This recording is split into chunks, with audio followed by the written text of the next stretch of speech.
The Antiquities of the Jews, Volume 1, by Flavius Josephus, Book 1, chapters 8 through 11. Chapter 8.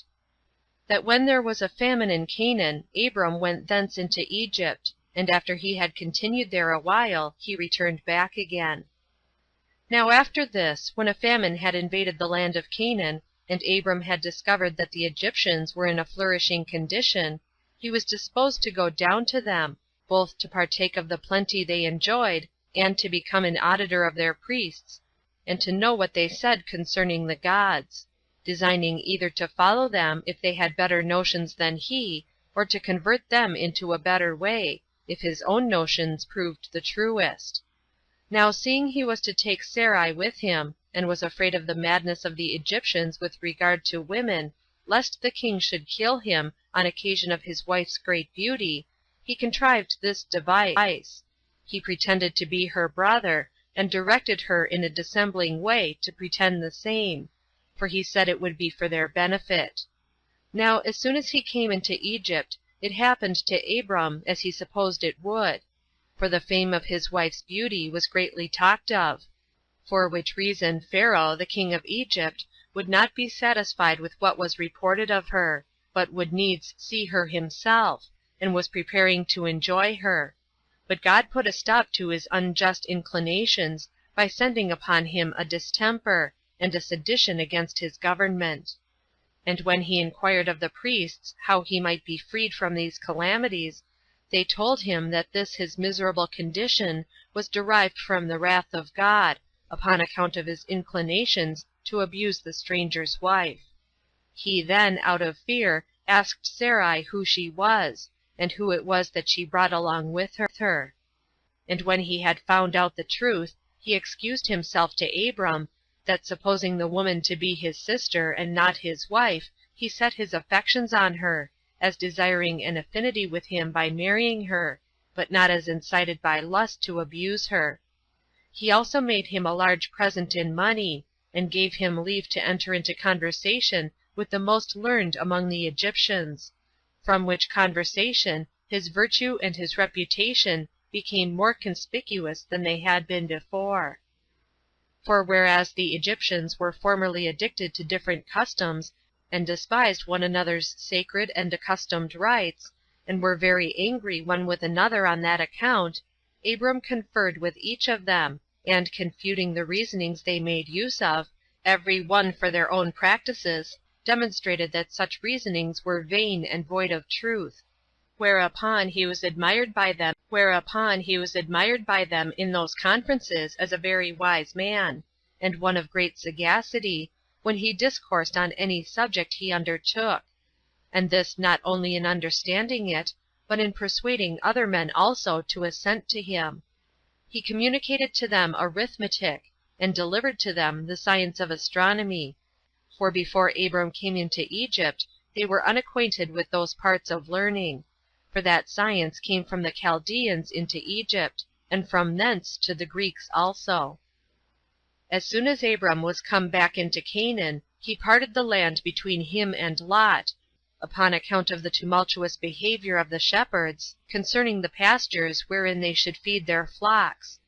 However, he gave Lot his option, or leave, to choose which lands he would take, and he took himself what the other left, which were the lower grounds at the foot of the mountains, which is a city 7 years more ancient than Tunis of Egypt.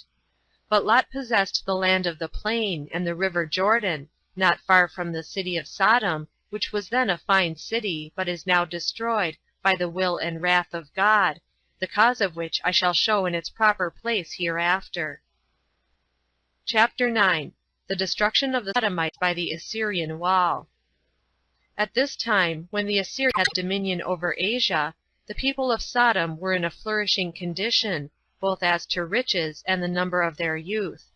There were 5 kings that managed the affairs of the country, Balus, Barsus, and Sumabor, with the king of Bela, and each king led on his own troops, and the Assyrians made war upon them, and dividing their army into 4 parts, fought against them. Now every part of the army had its own commander, and when the battle was joined, the the Assyrians were conquerors, and imposed a tribute on the kings of the Sodomites, who submitted to this slavery 12 years; and so long they continued to pay their tribute. But on the 13th year they rebelled, and then the army of the Assyrians came upon them, under their commanders Amraphel, Arioch, Chedorlaomer, and Tidal. These kings had laid waste all Syria, and overthrown the offspring of the giants. And when they were come over against Sodom, they pitched their camp at the vale called the Slime Pits, for at that time there were pits in that place. But now, upon the destruction of the city of Sodom, that vale became Lake Asphaltites, as it is called. However, concerning this lake we shall speak more presently. Now, when the Sodomites joined battle with the Assyrians, and the fight was very obstinate, many of them were killed, and the rest were carried captive, among which captives was Lot, who had come to assist the Sodomites. Chapter 10. How Abram fought with the Assyrians, and overcame them, and saved the Sodomite prisoners, and took from the Assyrians the prey they had gotten. When Abram heard of their calamity, he was at once afraid for Lot his kinsman, and pitied the Sodomites, his friends and neighbors; and thinking it proper to afford them assistance, he did not delay it, but marched hastily, and the 5th night fell upon the Assyrians near Dan, for that is the name of the other spring of Jordan. And before they could arm themselves, he slew some as they were in their beds, before they could suspect any harm; and others, who were not yet gone to sleep, but were so drunk they could not fight, ran away. Abram pursued after them, till, on the 2nd day, he drove them in a body unto Hobah, a place belonging to Damascus, and thereby demonstrated that victory does not depend on multitude and the number of hands, but the alacrity and courage of soldiers overcome the most numerous bodies of men, while he got the victory over so great an army with no more than 318 of his servants, and 3 of his friends. But all those that fled returned home ingloriously. So Abram, when he had saved the captive Sodomites, who had been taken by the Assyrians, and Lot also his kinsman, returned home in peace. Now the king of Sodom met him at a certain place, which they called the King's Dale, where Melchizedek, king of the city Salem, received him. That name signifies the righteous king, and such he was without dispute, insomuch that, on this account, he was made the priest of God. However, they afterward called Salem Jerusalem. Now this Melchizedek hospitable manner, and gave them provisions in abundance; and as they were feasting he began to praise him, and to bless God for subduing his enemies under him. And when Abram gave him the 10th part of his prey, he accepted of the gift. But the king of Sodom desired Abram to take the prey, but entreated that he might have those men restored to him whom Abram had saved from the Assyrians, because they belonged to him. But Abram would not do so, nor would make any other advantage of that prey than what his servants had eaten, but still insisted that he should afford a part to his friends that had assisted him in the battle. The first of them was called Escol, and then Ener and Mambre. And God commended his virtue, and said, Thou shalt not, however, lose the rewards thou hast deserved to receive by such thy glorious actions. He answered, And what advantage will it be to me to have such rewards, when I have none to enjoy them after me? For he was hitherto childless. And God promised that he should have a son, and that his posterity should be very numerous, insomuch that their number should be like the stars. When he heard that, he offered a sacrifice to God, as he commanded him. The manner of the sacrifice was this: He took an heifer of 3 years old, and a she-goat of 3 years old, and a ram in like manner of 3 years old, and a turtle-dove, and a pigeon, and as he was enjoined, he divided the 3 former, but the birds he did not divide. After which, before he built his altar, where the birds of prey flew about, as desirous of blood, a divine voice came to him, declaring that their neighbors would be grievous to his posterity when they should be in Egypt for 400 years, during which time they should be afflicted, but afterwards should overcome their enemies, should conquer the Canaanites in war, and possess themselves of their land and of their cities. Now Abram dwelt near the oak called Ogages. The place belongs to Canaan, not far from the city of Hebron. But being uneasy at his wife's barrenness, he entreated God to grant that he might have male issuage, and said that he would add to all the rest of the benefits that he had bestowed upon him, ever since he led him out of Mesopotamia, the gift of children. Accordingly Sarai, at God's command, brought to his bed one of her handmaidens, a woman of Egyptian descent, in order to obtain children by her. And when this handmaid was with child, she triumphed and ventured to affront Sarai, as if the dominion were to come to a son to be born of her.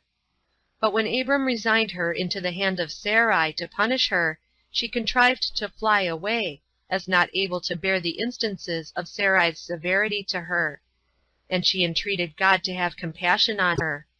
Now a divine angel met her as she was going forward in the wilderness, and bid her return to her master and mistress, for if she would submit to that wise advice, she would live better hereafter.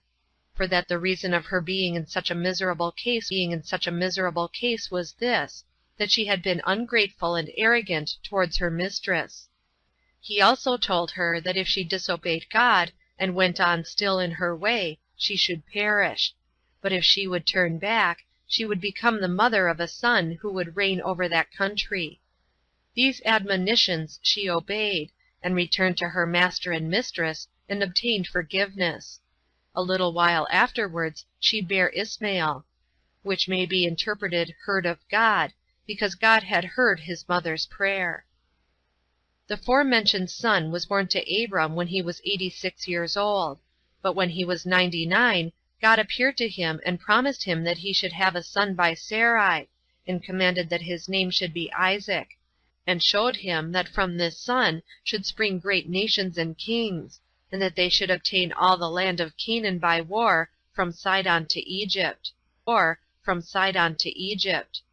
But he charged him, in order to keep his posterity unmixed with others, that they should be circumcised in the flesh of their foreskin, and that this should be done on the 8th day after they were born, the reason of which circumcision I will explain in another place. And Abram inquiring also concerning Ismael, whether he should live or not, God signified to him that he should live to be very old, and should be the father of great nations. Abram therefore gave thanks to God for these blessings, and then he, and all his family, and his son Ismael, were circumcised immediately, the son being that day 13 years of age, and he 99. Chapter 11. How God overthrew the nation of the Sodomites out of his wrath against them for their sins. About this time the Sodomites grew proud, on account of their riches and great wealth. They became men, and impious towards God, insomuch that they did not call to mind the advantages they received from him. They hated strangers, and abused themselves with sodomitical practices. God was therefore much displeased at them, and determined to punish them for their pride, and to overthrow their city, and to lay waste their country, until there should be neither plant nor fruit grow out of it. When God had thus resolved concerning the Sodomites, Abraham, as he sat by the oak of Mamre, at the door of his tent, saw 3 angels, and thinking them to be strangers, he rose up and saluted them, and desired they should accept of an entertainment and abide with him. To which, when they agreed, he ordered cakes of meal to be made presently. And when he had slain a calf, he roasted it, and brought it to them, as they sat under the oak. Now they made a show of eating, and besides, they asked him about his wife Sarah, where she was. And when he said she was within, they said they would come again hereafter, and find her become a mother. Upon which the woman laughed, and said it was impossible she should bear children, since she was 90 years of age, and her husband was 100. Then they concealed themselves no longer, but declared that they were angels of God, and that one of them was sent to inform them about the child, and 2 of the overthrow of Sodom. When Abraham heard this, he grieved for the Sodomites, and he rose up, and besought God for them, and entreated him that he would not destroy the righteous with the wicked. And when God had replied that there was no good man among the Sodomites, for if there were but 10 such men among them, he would not punish any of them for their sins, Abraham held his peace. And the angels came to the city of the Sodomites, and Lot entreated them to accept of a lodging with him, for he was a very generous and hospitable man, and one that had learned to imitate the goodness of Abraham. Now when the Sodomites saw the young men to be of beautiful countenances, and this to an extraordinary degree, and that they took up their lodgings with Lot, they resolved themselves to enjoy these beautiful boys by force and violence. When Lot exhorted them to sobriety, and not to offer anything immodest to the strangers, but to have regard to their lodging in his house, and promised that if their inclinations could not be governed, he would expose his daughters to their lust, instead of these strangers. Neither thus were they made ashamed. But God was much displeased at their impudent behavior, so that he both smote those men with blindness, and condemned the Sodomites to universal destruction. But Lot, upon God's informing him of the future destruction of the Sodomites, went away, taking with him his wife and daughters, who were 2 and still virgins. For those that were betrothed to them were above the thoughts of going, and deemed that Lot's words were trifling. God then cast a thunderbolt upon the city, and set it on fire with its inhabitants, and laid waste the country with the like burning, as I formerly said when I wrote the Jewish war. But Lot's wife continually turning back to view the city as she went from it, and being too nicely inquisitive what would become of it, although God had forbidden her so to do, was changed into a pillar of salt, for I have seen it, and it remains to this day. Now he and his daughters fled to a certain small place encompassed with the fire, and settled in it. It is to this day called Zoar, for that is the word which the Hebrews use for a small thing. There it was that he lived a miserable life, on account of his having no company, and his want of provisions. But his daughters, thinking that all mankind were destroyed, approached to their father, though taking care not to be perceived. This they did, that humankind might not utterly fail, and they bare sons. The son of the elder was named Moab, which denotes one derived from his father. The younger bare Ammon, which name denotes one derived from a kinsman. The former of whom was the father of the Moabites, which is even still a great nation. The latter was the father of the Ammonites, and both of them were inhabitants of Celesyria. And such was the departure of Lot from among the Sodomites. End of Book 1, chapters 8